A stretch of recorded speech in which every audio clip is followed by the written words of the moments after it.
Who's the president or the CEO of the street niggas? Who writes the rule book? Who gets to say what can be done versus what can't? This shit is crazy, but before we get started, I need to tell y'all something. I need them subs, them likes, and run up that hype to help me build out this channel. We need that 100K plaque. Put it right over there on the wall so we could celebrate these accomplishments. All right, bet. So listen, we done seen everything that done happened with Gucci Mane and Pooh Shiesty, and oh my God, the internet done got a hold of this shit, and everybody's casting and passing judgment on the victim. Oh man, they holding Gucci Mane to who he used to be, and why not in some instances? Like, you can research this on Gucci or whatever. Like, I ain't never shit this on nobody.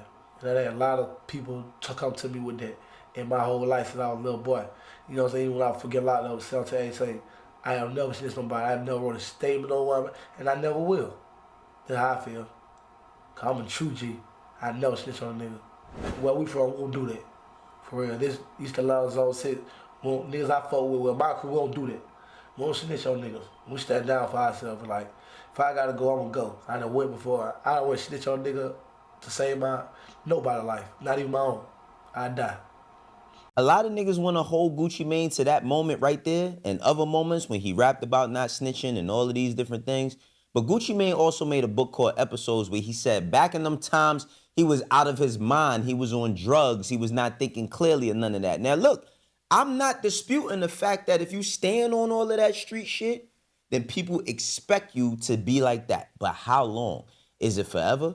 Once a street nigga, always a street nigga? Is it going to be this for the foreseeable future? Or do you have some instances or moments that are particular and you say, oh, nah, I could see how that happened. Now, I'm here to tell y'all straight up and down. I ain't no street nigga. I look better at Costco's. I ain't no street nigga. I ain't the big homie of the gang. I'm the big homie at Home Depot. You know what I'm saying? I don't put in work on the block. I put in work at Lowe's. I be at Trader Joe's. That's where you could catch me in these streets. If you want to see me in these streets, if you want to have a competition over at Trader Joe's, a Target, a Lowe's, a Home Depot, or any of these other places I mentioned, meet me there. Don't catch me on the block because you ain't going to see me on the block. You want to know why? Because the block ain't never did shit for me but give me pain and heartache and anguish and make me feel down and less of myself and made me feel like I had to prove myself in order to be a part of the conversation. That's enough about me. Let's get back to this shit. We've been down this road before. Freecash.com. Freecash.com has over 250,000 reviews. It's at 4.7 stars. I've been putting y'all on for a minute now. It's time for you to sign up. What are you doing? All you got to do is scan the QR code that you see on the screen and you good. You can start making money from referring people. Make sure that y'all use my QR code that y'all see on the screen. Sign up for freecash.com right now. Tell them Wayno sent you. Now, I also want to add that all of this rap shit, it be business and a lot of it be fake. Because a couple of years ago, this was Pooh Shiesty and Gucci Mane.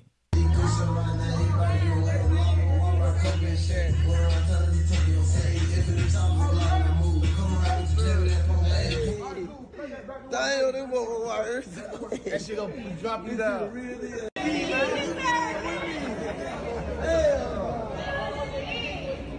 Come on, bro, you gotta get in with me, man. So look at your rim. Look at your rim. Get your phone up. Put my phone on there. Put your phone there, girl. Give me slime. Give my other phone here. Here, get my other phone, man. Yeah. Hey, what dude here, bro? Give me right, bro. Oh, slime over here for my guy, man. His birthday.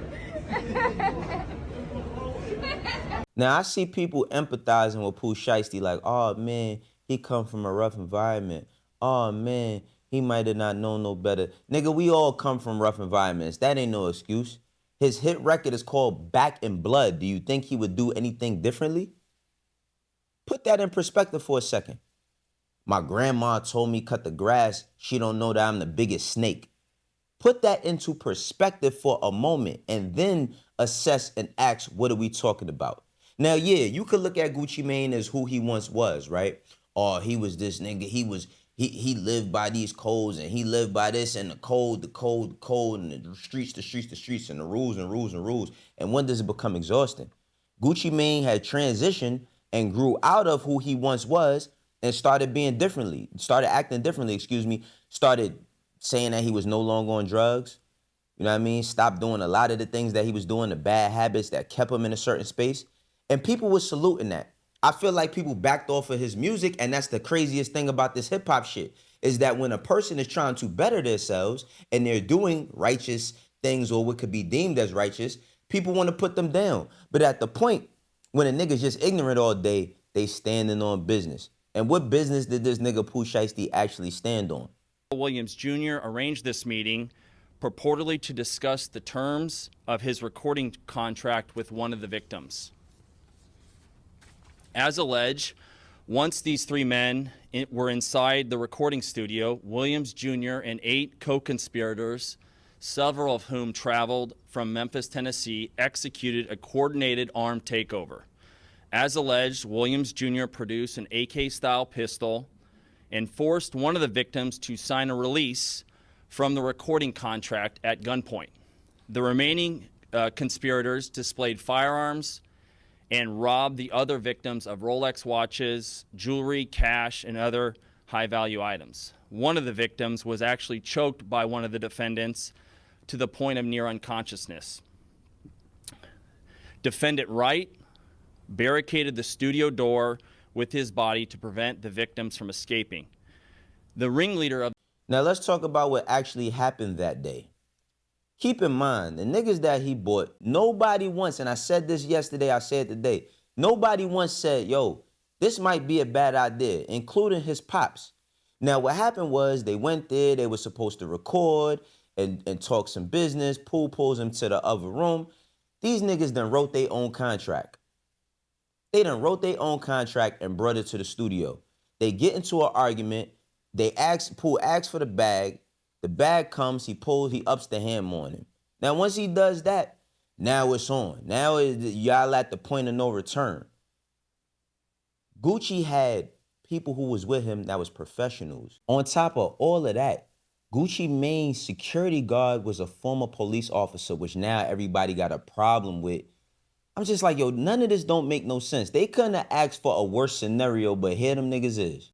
A couple of white dudes. Y'all done roughed these niggas up, choked them and all of that. And then they had air tags on their stuff that y'all took. So as y'all left with this great plan that y'all conjured up, y'all niggas did not once think to check any of this stuff for air tags. So now they're tracking everything you doing. They tracking everything you doing, right? And in the same instance, we get to the part in the paperwork where it says MB, BP, and RD. RD, we presume, is Roderick Davis, which is Gucci Mane's name, right? All identified Wright, a well-known hip-hop artist, also known as Big 30, as present during the offense. MM and RD identified his Instagram account as CEO Big 30, which is verified by Instagram. These niggas got very... Now listen, I'm gonna keep it 100. If niggas want to die on the hill of what somebody's supposed to do and not supposed to do, think of it from this perspective. Most of the people that are speaking on these matters, these situations, have never been in near-death, scenarios. And even if you have, that's not to take nothing away from your experience. I'm just saying, let's just think rational for a second. Gucci Mane, who y'all thought should just die in a blaze of glory. So when niggas pulled out guns and put it to his head and told him to take off his wedding ring and his watches and his homie shit and took their money and made him sign a contract, which he signed under duress, which would never hold up. And he speaks about that, I guess, in the paperwork saying like, yo, yeah, this is not how this is going to go. This is going to have to go to the courts and all of that. They didn't care. I think the funniest shit about this said scenario is this. Big 30 is 5'9" and 265 pounds. I'm going to say it again, 5'9", 265 pounds. That nigga's 5'9" and weighs more than LeBron James. Did we really need Gucci Mane to identify a nigga that's 5'9", 265? That just goes to show you that nobody is thinking in this scenario. I mean, he got identified, but do you need somebody to identify CEO Big 30? You're a rapper. You have tons of music that's out, tons of things that's out. What did y'all think Gucci Mane was supposed to do?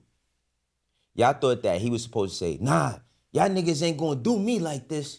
He's supposed to have his moment like training day, like Denzel in the end of training day and say, nah, I'm not going out like that, and then go out in a blaze of glory and everybody pop his top. So at least they could write on his tombstone, yo, bro, at least Gucci Mane fought for them chains and watches.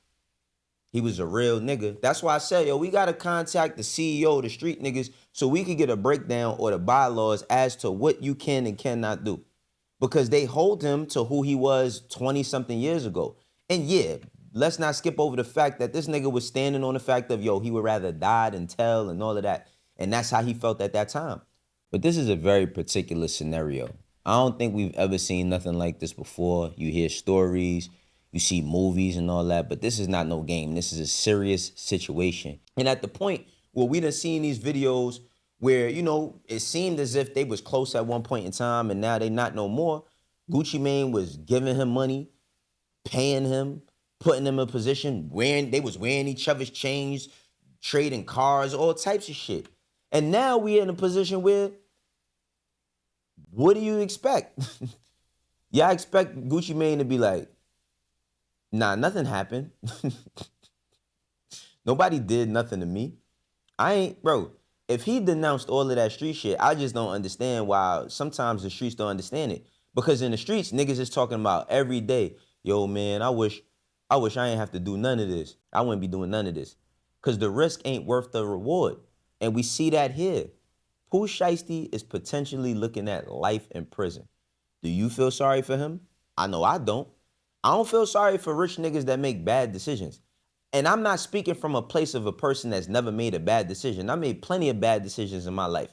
But it comes to a point where you have to make a strong pivot, a strong turn, and you have to understand that the person that you grew up as, all the shit that you was taught, whether you learned it from the streets, you learned it from your dad or your big homies, you gotta understand that a lot of these niggas was bozos with no education, no thought pattern, and no goals, and no system, and nothing to move forward in life. Pooh Shiesty called that meeting.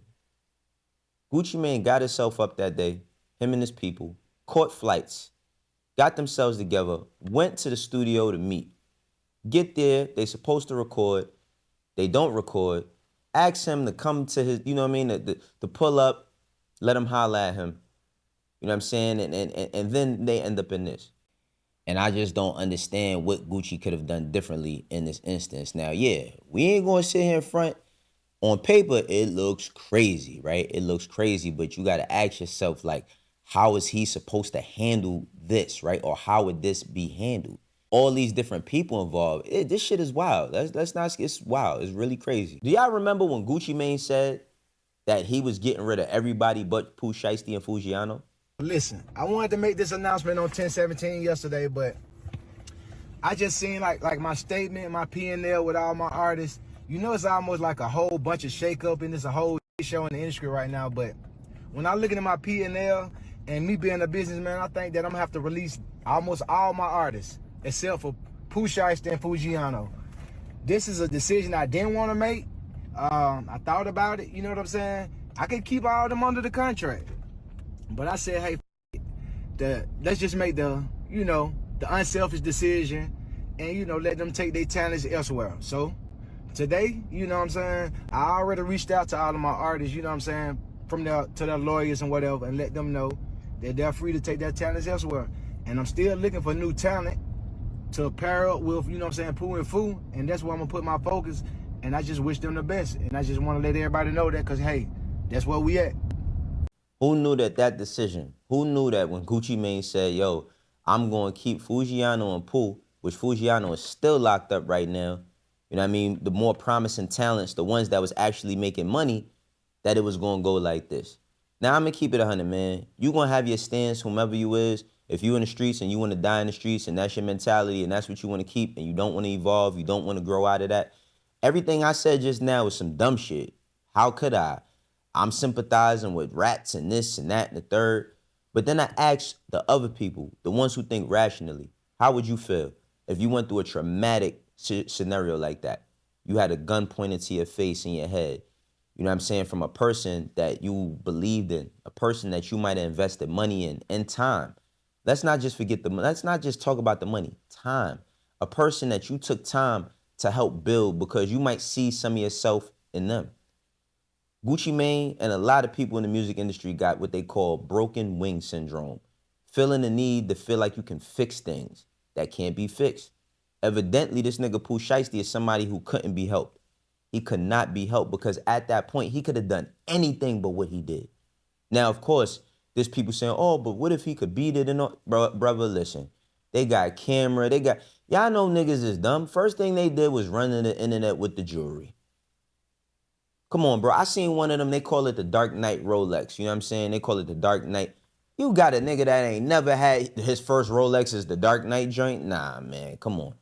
Y'all are not beating the allegations, and it don't look like y'all gonna beat these charges. This is not only gonna be an example for many, but it's also gonna be an example for other niggas that feel like, well, they got caught, that ain't gonna be me. This is how I do it myself, though. For the ones that rock with me, you know how we doing. For the ones that don't, eventually you will. I'll catch you on the next one. Peace.